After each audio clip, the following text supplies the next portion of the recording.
Welcome to the Law Firm Growth Podcast, where we share the latest tips, tactics, and strategies for scaling your practice from the top experts in the world of growing law firms. Are you ready to take your practice to the next level? Let's get started. Hey, everybody. Welcome back to the Law Firm Growth Podcast. I'm your host, as always, Jan Roos, and I am here today with Laura Tolhoek, who is the founder of Essential HR. And I know you guys have been getting a lot of really great feedback from the episodes that have related to hiring, which is one of the biggest sorts of leverages you can have in your law practice. So I'm super excited to have Laura here because you've got some really interesting theories on not only hiring, but developing your people and also having your place be someplace that people want to work. So thanks for coming on the show, Laura. Thanks so much for having me, Jan. I really appreciate it. All right, awesome. So I had to stop myself in our pre-call because you mentioned something that was really, really interesting, and I wanted to dig into it for the first time. So you were talking about, and this is the first time I've ever heard this term before, but cultivating an employer brand. Can you tell us a little bit more about what that is and how you guys came upon this concept? Yeah, absolutely. I wish we made it up. Unfortunately, we kind of just use the term, but we don't make up that concept, because if you think about brand, and we've heard brand so many times, you got to have a brand for your business. Your brand has to be A, B, or C.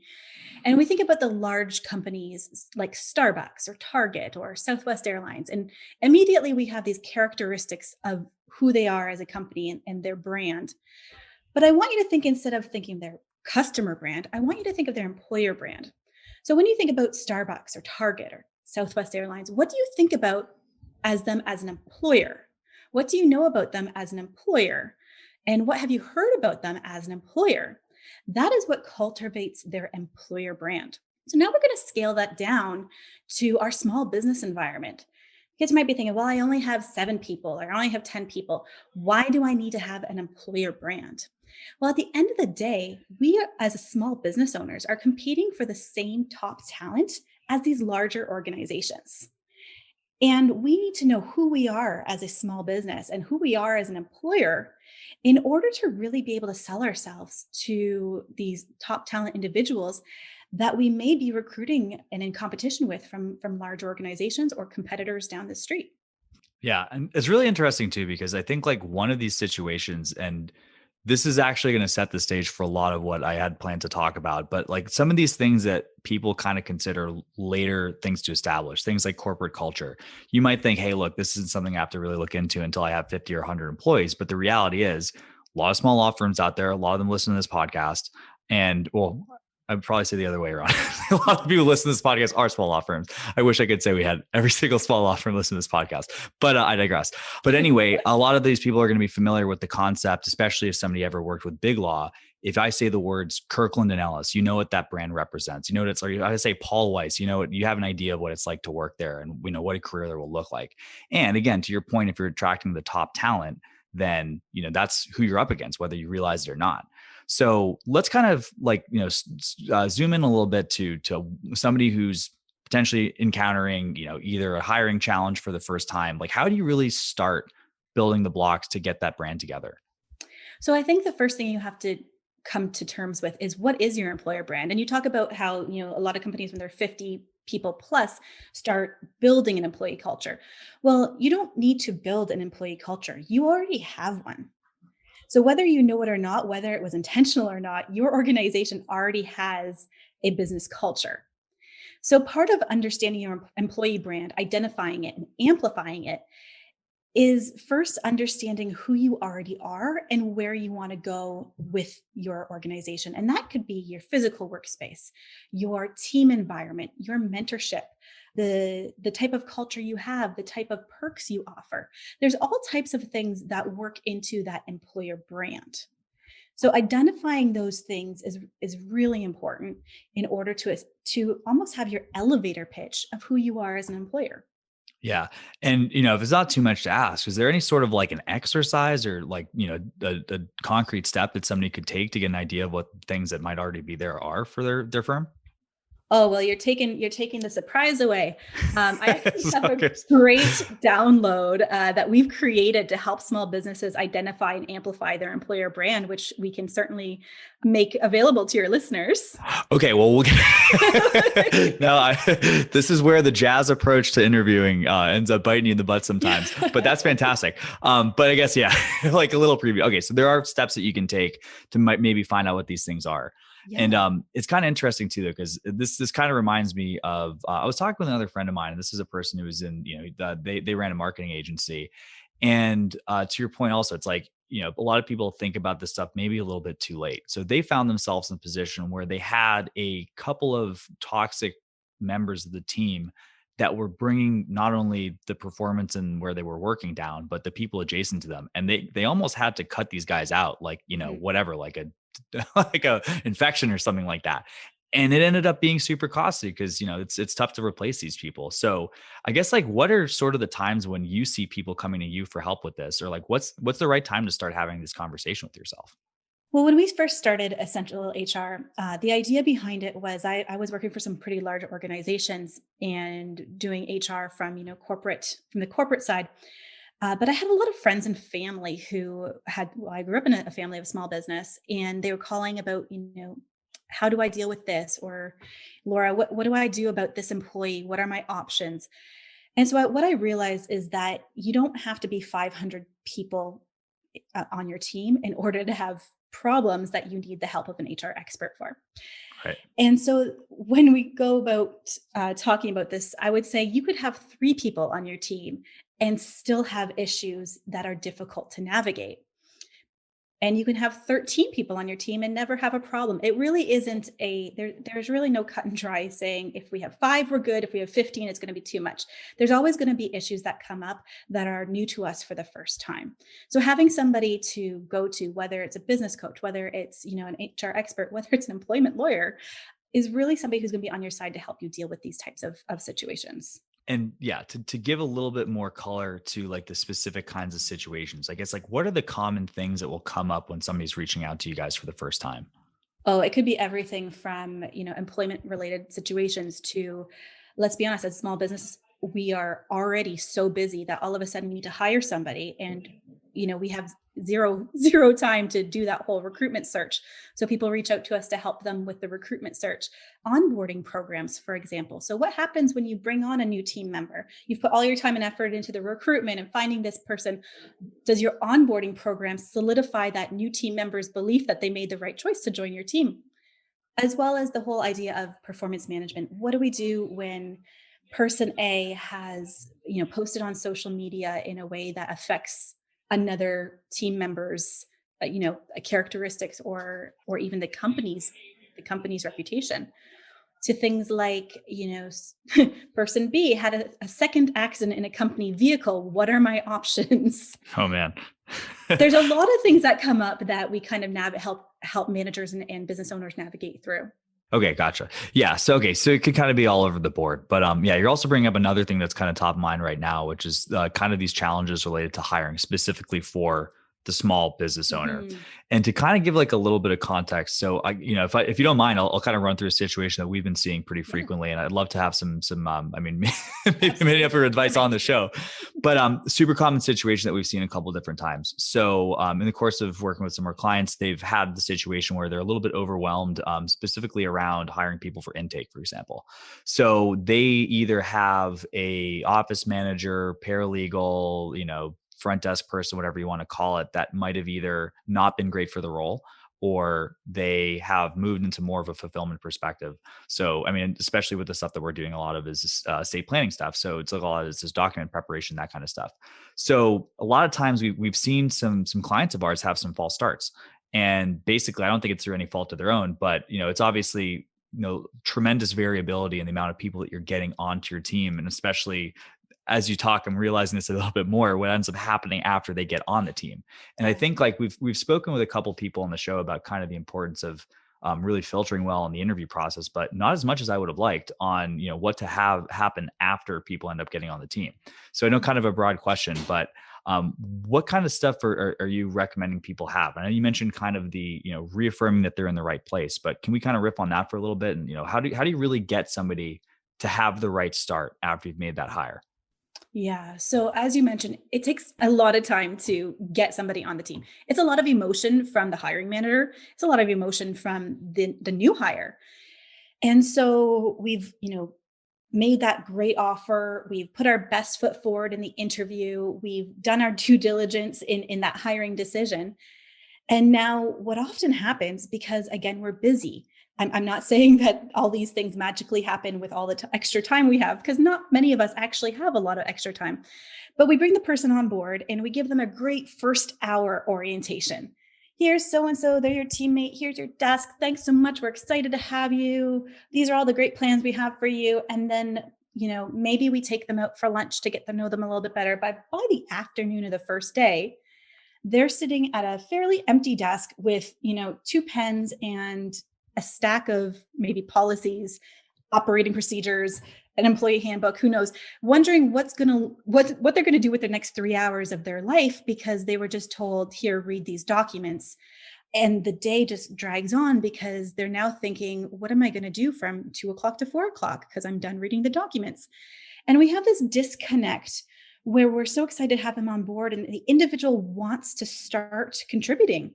As humans, I think with any job that most of us have started, we want to contribute. We want to make an impact as quickly as possible. And oftentimes our onboarding process actually hinders that and makes people feel awkward and not knowing what their next step is. So having an onboarding process that, again, is going to take time up front to build it out, but that really solidifies the belief of that individual that they made the right hiring choice, whether that's handing off the implementation of the onboarding to somebody who actually has the opportunity to really bring that individual on board and make them feel welcome, because we're not all extroverts. The hiring manager might not be an extrovert. They might not be the person who's going to show the organization within the best light.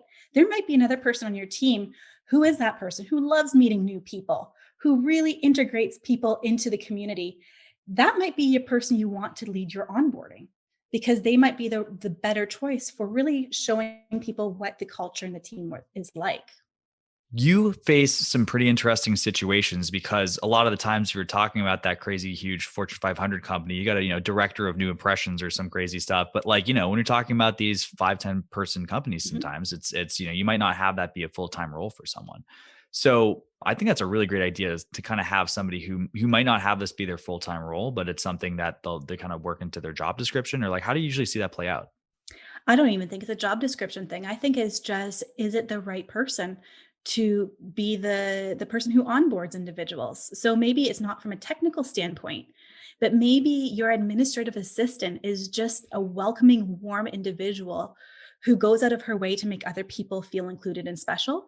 That might be the person that you want to be the mentor or the onboarder for your organization. He or she is not going to be the technical trainer, but they are going to be the cultural onboarder. So having that mentor, having that buddy, for lack of a better term, who's going to make sure that you're checking in with the new hire. How's day one going? How's hour one? How's hour six going? Can we go for lunch? This is what's going to happen tomorrow, and have that person to bounce those ideas off of, so that they have somebody they can connect with easily and quickly within the organization. Yeah. And that's so interesting too, because it's like, you always hear that phrase, people don't leave bad companies, they leave bad managers. And maybe it's just they leave bad cultures, that they don't have anyone that they feel like is on their side. Right. So, I mean, I can kind of imagine how helpful that could be, but like, just to kind of zoom out and connect it to what ends up happening when you get this settled. I mean, could we maybe do a little bit of like a, Goose and Gallant style, like what happens when this works out versus what happens when, this isn't set up properly? Sure. So if you Google it a little bit, you'll realize there's some pretty stark statistics out there that say a person who is onboarded well, so whose training is implemented, whose follow-up, who's got a communication protocol in place within their organization. Individuals who are onboarded well have a greater chance of staying long term within the organization. That's past the 90 days, that's into the years. But the other thing that happens when you onboard well is you have people who are up to speed more quickly. So they're able to produce more quickly. They're able to be effective more quickly. So though it takes more time up front, it's going to pay off in efficiency and in productive work. On the flip side, if you don't onboard well, you have, John Smith sitting in the corner trying to figure out what to do with 2 hours, not comfortable enough to ask anybody what his next steps are. And eventually John Smith gets up and running, and eventually he, figures out what he's supposed to do and starts contributing, but it's not as quick, it's not as efficient, and he's not as well integrated into how your operation runs. Okay. And then especially connecting it back to lawyers too. Like if you can put the amount of money that you guys are billing per hour, it's probably pretty tangible, when you can cut that thing down to get somebody up to full capacity. And one of the things I wanted to ask too, and I'm sure there's probably not a hard and fast answer to this, but I always used to tell, well, I don't know who actually told me this in the first place. I think this is one of the coaches we worked with, but I was always set with the expectation that when you hire people, it's going to take a lot more time before your time is going to be a lot more filled before it ends up being freed up. Yes. But as far as like the onboarding process, like what do you see? And if it's not an exact number, maybe a range, like how much, to really make a good first impression on somebody, how long should you be planning for? So that's an interesting question, because we've built a lot of onboarding processes, and we've built a lot of hands-on onboarding. So a lot of face-to-face communication, interaction, and we've built a lot of self-taught onboarding, so that it's not somebody with standing beside the individual for a week straight. So it really is going to be determined based off of what you want it to look like. But I would say in the first day, there's definitely probably 75% of the day, you'll want somebody with this individual, followed by, and that would go down throughout the days. So maybe day 2, you set up some interviews with other members of the team so that they can get a better understanding of what their role is, how their role interacts with them. And then all the way down to once all of the training is done, and they should be more fairly self-sufficient. But it could be anywhere from investing, I would say, 20 plus hours to full 8 hours a day for, 3 months if you wanted it to be that way, Right. which I don't think anybody does. But it really depends on the culture of the organization and what you want included in that onboarding. Yeah, gotcha. And I want to actually add something too. I mean, just I hate to be too topical, but as far as the times go too, I imagine some of this stuff is harder to pull off when there's no physical proximity because of the situation we find ourselves in as a I mean, I guess we're in US and Canada, so as a continent at the moment. So how have you guys been kind of adapting to that, or like what kind of recommendations are you making for people who might be onboarding fully remotely at this point? Yeah, you know what? I'll be honest with you, there's not a lot that changes. The only difference is that we have to learn how to work through those Zoom calls and those go-to meetings. So it's still very similar. I actually had to do an onboarding about 6 weeks ago with somebody where I was remote and they were not. And it's the same type of connection that you're looking for. It's the same type of information that you're providing. You're setting, we set up Zoom calls with other members of the team that she would be interacting with, so that she got to know the team in that same sense. But at the end of the day, whatever HR system or whatever HR protocols you go to, it all boils down to one thing, and that's communication. And especially in this environment where so many of us are remote, you can't under communicate. It's almost impossible in these types of environments to under communicate with your teams. Oftentimes, many businesses struggle with communication within its internal culture anyways.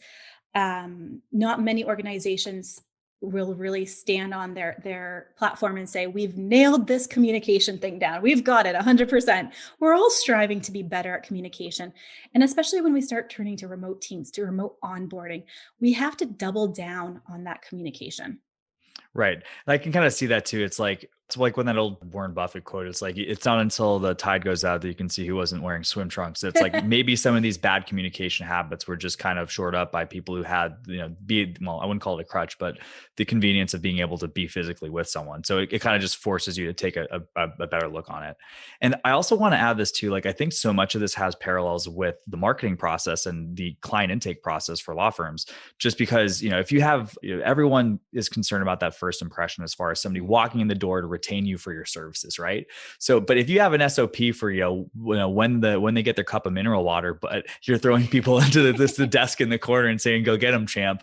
Like, you got to kind of think about, a lot of this stuff like holistically. We have these SOPs, we have these customer service expectations, we have these client onboarding, and the way that we deal with a crisis with our clients and our customers is usually very well thought out. Yet when we have internal customers, our teams, and when we have internal client issues within our teams or new hires, we don't approach it with the same sense of urgency that we do our external customers. And that, if we think about our teams as our internal customers and how we approach those situations when people have issues or when people are going through things, it really helps us frame better how to manage our internal teams. Yeah, that's really interesting. And there's also kind of like that sort of tertiary connection where it's that old saw, your frontline staff will treat your clients the way that you treat your frontline staff, right? Mm-hmm. So, I think there's kind of a lot of synergies to kind of look into this maybe earlier than people have been. So I want to switch gears a little bit to kind of employee development, right? Yeah.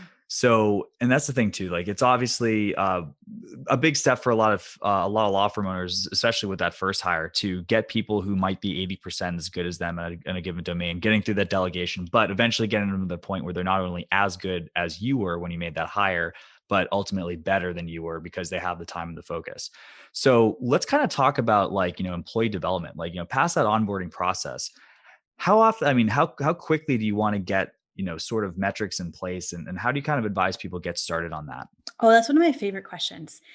I think that there is no better time to give somebody the objectives of their role and the key performance indicators, their metrics, than day one. Because at the end of the day, it comes back to that communication, that clarification. And if I think about myself, when do I want to know what's expected of me within a new role? I want to know on day one. I might not be able to hit it right away, but I want to know what the expectations are for my performance. So you could go even as far as saying, when you provide the job offer letter, it comes with a job description with the key performance indicators and the objectives on it. Because at the end of the day, we don't want to hold back that information, especially if it's a written document. We don't want to hold that back from somebody knowing, well, we could have told you what we expected of you, back in September, but we waited till January. Yeah. I don't think that's a fair assessment of somebody, right. Bringing somebody on. Yeah. And then basically, so even if they know it, I don't think there's too much of a downside too, because it's obviously like the expectation is that somebody is going to take some time to ramp up. But if they know where the end goal is, it's going to allow them to better orient to, how to get there. Right. Absolutely. And if you have been providing that within the interview process, for example, or the job offer, you might be able to weed out a few candidates who say, oh, you need me to do XYZ in this amount of time. Well, it takes me 3 times as long. So perhaps this isn't the place for me. Yeah. And also another huge parallel. I'm actually thinking about a podcast we recently recorded with Ricky Walter and Gary Winters of LawVex. They were talking about the importance of getting stuff deeper in the process from, the actual intake process. So the questions that are coming from the consultation, bringing those all the way up to the first call that the frontline staff are working with. So some interesting parallels here, like, taking those core concepts and moving them further into your hiring process could, prevent some big problems down the line. Nothing new under the sun. Yeah. It's at the end of the day too. I was actually thinking about this the other day too. It was like, there's always that old quote, trust the process. And I was kind of thinking, I almost was going to record a podcast on this. That was just called Trust Process. Cross out the. It's just when you're taking a serious look at things, it's just, that's why it's useful to have people to focus on this all the time, like you do, right?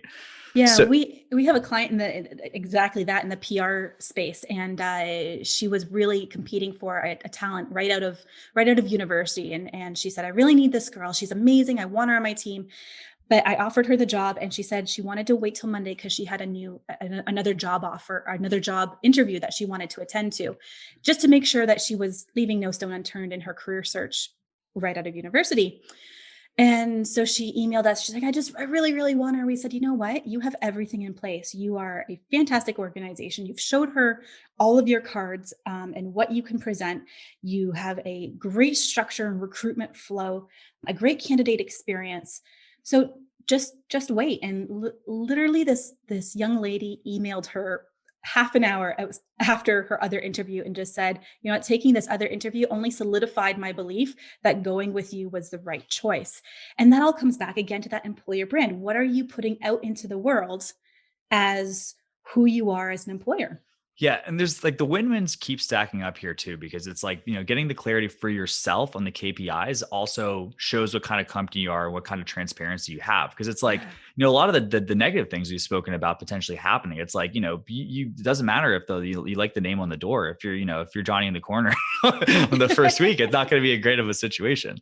Yeah. All right. So kind of going back on the development stuff. Mhm. So, we have developments that go great. Every once in a while, you'll find that rock star, but, how do you kind of suss out where people are at as far as their kind of potential? And like, how does that process usually look? Do you believe that you can switch somebody from being kind of a steady player to an A player, or, vice versa? What kind of coaching do you need for people that are, really, really good?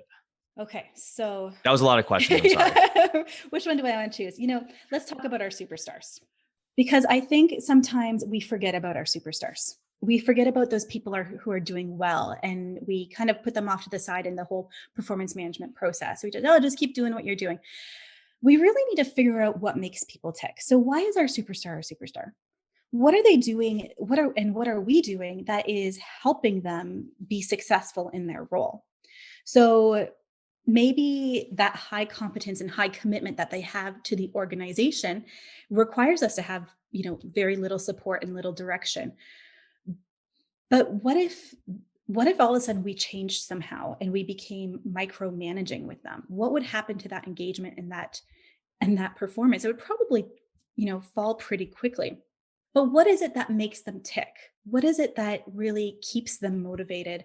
And I think if we can't figure out what keeps them motivated, we're not going to be able to keep them.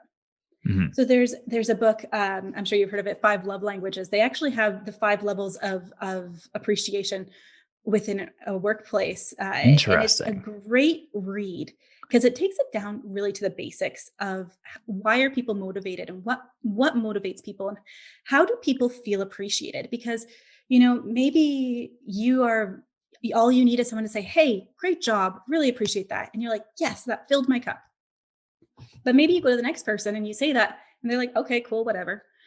But maybe if you wrote it in a note, it was a written communication that had such an impact on them that made the difference. Or, somebody brings you a coffee in the morning, you're like, cool, they got me a coffee. But somebody else, you provided that to them, and they just felt the impact and felt appreciated from it. And we all have these ways that we feel appreciated. And so those superstars, we have to figure out what makes them tick. Because at the end of the day, even a superstar wants to feel appreciated. Right. And you bring up a couple of really interesting things here. So we've got basically, is this technically, because I'll kind of out myself as being a bit of a sappy romantic, but I have actually read the 5 Love Languages. Yeah. Is this a separate book, or is this within that book? Yeah, been a it's while. Gary Chapman, 5 Languages of Appreciation in the Workplace. And it goes right in line with that 5 Love Languages. It takes a little bit away from the physical touch aspect, which Yeah, I'd imagine. but yeah, it's very much in line with the 5 Love Languages. And it's a very easy read. And it's so simple to start comprehending how people feel appreciated differently within the workplace. Yeah. So we have that's something that we want to know. I know you just mentioned some things. This was kind of in passing, but it seemed like these were things that you had a really good idea of from a hiring perspective. Competence and commitment to the company. Yeah. Are these things that you're filtering for, or like how do you gauge that from somebody that's coming in? So whenever you have somebody coming in who is new to a role, new to your company, they're going to have a high commitment, but they might not understand what is going on within your organization. So there is going to be a little bit more hands-on that's needed, even with a great performer.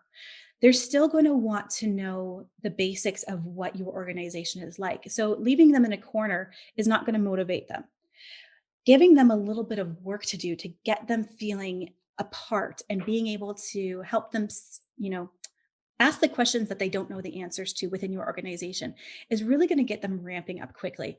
And as they ramp up, they're going to realize there might be gaps between their last organization and this organization, and that there's more that they need to know. So we can't, even with a star performer who's new to our team, just let them go at it, because we still need to have a little bit more touch points with those individuals. But as they grow within the organization, we're going to see not only their competence within, that individual business grow, we're going to see the commitment grow as well.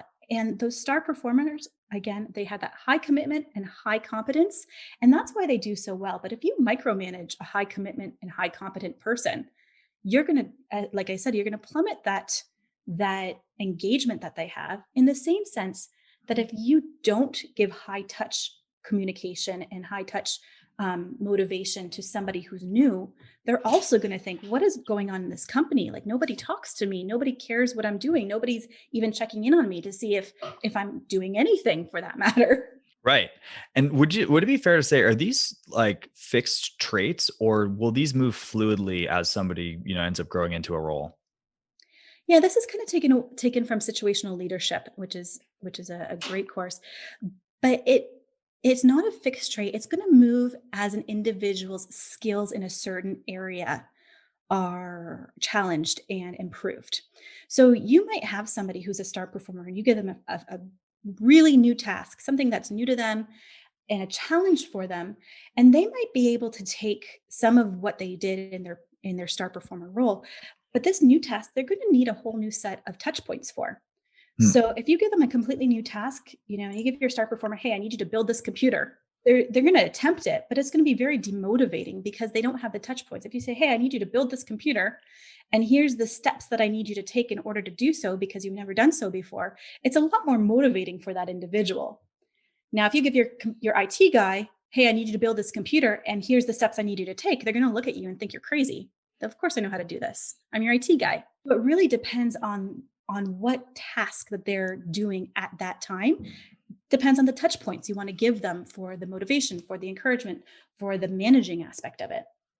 Okay. Yeah, that's very interesting too, because it's like, I always ask about like the fluid versus fixed thing, because it's like there are certain things that people talk about often. And I'm actually very curious is like, are there any sort of personality tests that you put more or less weight into as far as people that are coming into an organization or how to lead people? I do have a few that I look at, but I always find that personality tests, we usually can understand them and use them to our advantage in an organization once we already know people. So when we have some kind of characteristic or workplace test to a new person, we don't know them. We can't attribute the characteristics on a written document to who they are. Whereas once they are part of our community for 3, 6 months, a year, and then we see that psychological profile, we say, that's why they do Right. this, or that's why when this situation occurred, I always give the example. We used Strengths Finder within our group of our team here at Essential HR. And my one team member, I always was amazed because I would say something and all of a sudden it was done like 2 days later. And it was literally a passing thought in my brain, and she executed it. And then once we did Strengths Finder, I realized one of her strengths, the explanation of it was that she had such a strong sense of loyalty, she could never leave things undone. So I had to make it very clear, like, this is important and this is not. Right. It's a double-edged sword. This thought is passing. Please disregard it. Right. Because she had such a strong sense of getting things done and loyalty. So, but with just reading that as a document before I hired her, I've been like, okay, that's cool. That's a nice trait to have. I didn't understand its practicality within her as an individual. Okay. So maybe not super useful as a diagnostic process or like, for the onboarding, but I guess once you have people up and running, or maybe something to keep and consider for teams that have been around for a while. Yeah, you mentioned Strengths Finders, but are there any other ones that you take stock in? Oh, you're putting me on the spot now because Sorry. I do have 2 or 3. And you know what? I will certainly get them to you. We can put them in the show notes. Some of the ones I really like. That's great. Yeah. The ones who are psychologically, who are based in psychological principles rather than just feel good principles. Yeah. And make sure that they're well documented within, an educational setting because there's a lot of them out there, and I just like the ones that are, more based in psychological principles. We actually only use astrological principles internally. No, I'm kidding. Those are great ones. In fact, it told me that I should make sure that, I call my mom tonight. Okay, awesome. So, all right, so that's good. So, basically we have a little bit more context on what we might have once we have those. But, okay, so we've kind of spoken about the superstars, but, what about things that go in the other direction? I know it's never really Yeah. fun to talk about, but underperforming or like what do we do when somebody seems like they're falling short of their KPIs? So we've all heard of the sandwich feedback, like the feedback sandwich. And I would like to throw out there that I hate the feedback sandwich. So the feedback sandwich, for those of our listeners who haven't heard it before, is when you start with the positive, you put in the opportunistic feedback, and then you end on a positive. And that way, you don't ruin the person's day, and they try to take it because they know you still love them. And at the end of the day, in my almost 2 decades of HR experience, what I've realized about the feedback sandwich is that when you give somebody great positivity and then slice in a little bit of the opportunity feedback of what they need to change and then ended in positivity, all they hear is two ends of positivity. And that little piece that you've put your emotional resources into, and having that conversation and wondering how are you going to do it, and losing sleep at night because you want to make sure you do it right, that little piece, that little meat that you put in the middle, gets completely lost.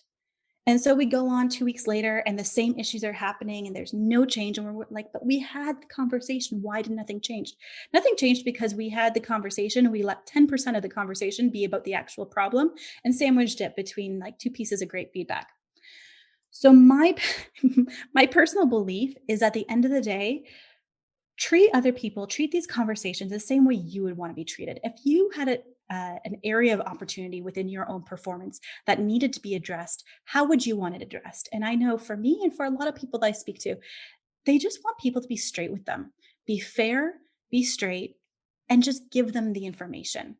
If we try to sugarcoat it to really, at the end of the day, to make ourselves feel better, it never has the strength that it needs in order to provide the individual with the proper information about how to change their behavior in order to be more successful. Yeah, and that's actually a really interesting perspective on it because I was like, a lot of the times people go into this and try to soften a conversation because in their mind they're rationalizing that they don't want to hurt that person. But in reality, what you're saying is that it's actually more selfish because you're not having to have the burden of having a tough conversation, having your blood pressure rise for a little bit, right?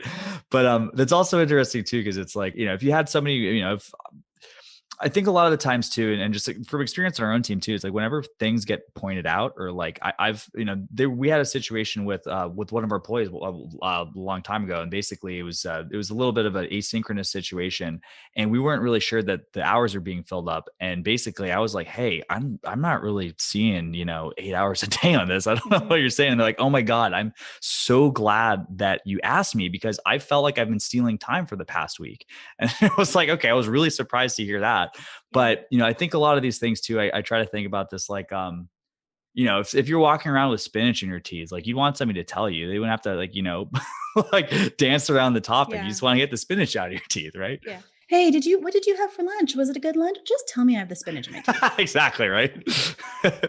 Just to kind of close things out a little bit, like, there's obviously process to kind of keep this going, but like, how do you think about making sure, in between the highs and lows, do you ever think about any sort of process to keep people on track? Or like, I mean, it's kind of funny. Like a lot of times I think a lot of small business owners, especially when they come from a larger business background, they're super anti, TPS reports and this and that, and maybe to their own detriment. But how do you think about keeping, new hires, old hires, everyone on track as far as hitting their goals?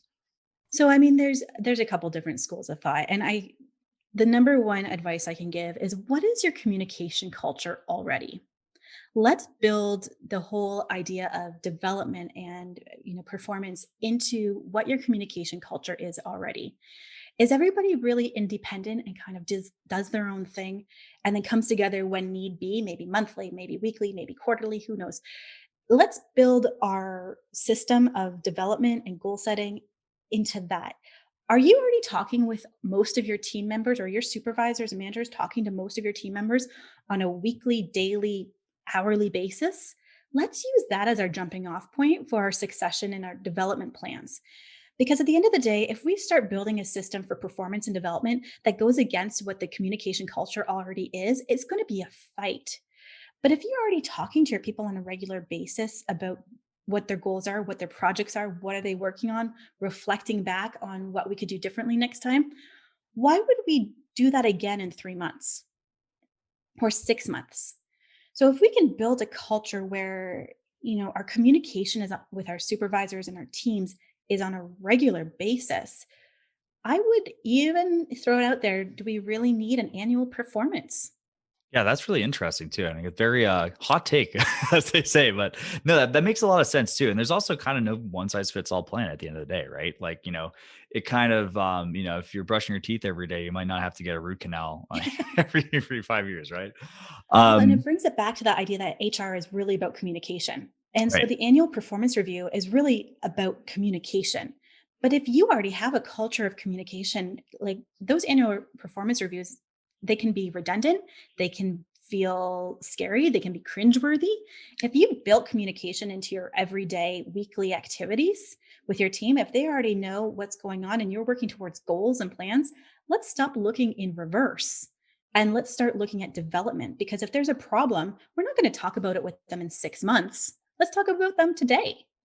Okay, awesome. I think that's a really great place. And like, at the end, coming full circle, if you're not looking at the past, you can end up looking at the future and end up working towards a better future, which I think is probably a good point to this. All right. So Laura, thank you so much for taking the time for this podcast. If people are interested, like what they hear, what's the best way to get in touch with you? Yeah, so essentialhr.ca is our website. And if you go to essentialhr.ca/LFGP, you can grab that Identify and Amplify Your Employer Brand download that we've created for your listeners. Okay, awesome. Super thanks for that. And we are also on LinkedIn. That's the best place to find us. And we have some other channels, but we love LinkedIn. Yeah, actually, I love LinkedIn too. I gotta say, but we threw a little bit of ad budget on this for the podcast on Facebook, but I'd say probably the most consistent place that we've been posting on is LinkedIn as well. So if you're hearing this on LinkedIn, then you know where to find Laura. Perfect. All right, awesome guys. So thanks again, Laura. Super appreciate it. And for everybody else, we will be back next week at Tuesday, 8 a.m. Eastern on the Law Firm Growth Podcast. Thank you for listening to the Law Firm Growth Podcast. For show notes, free resources, and more, head on over to casefuel.com/podcast. Looking forward to catching up on the next episode.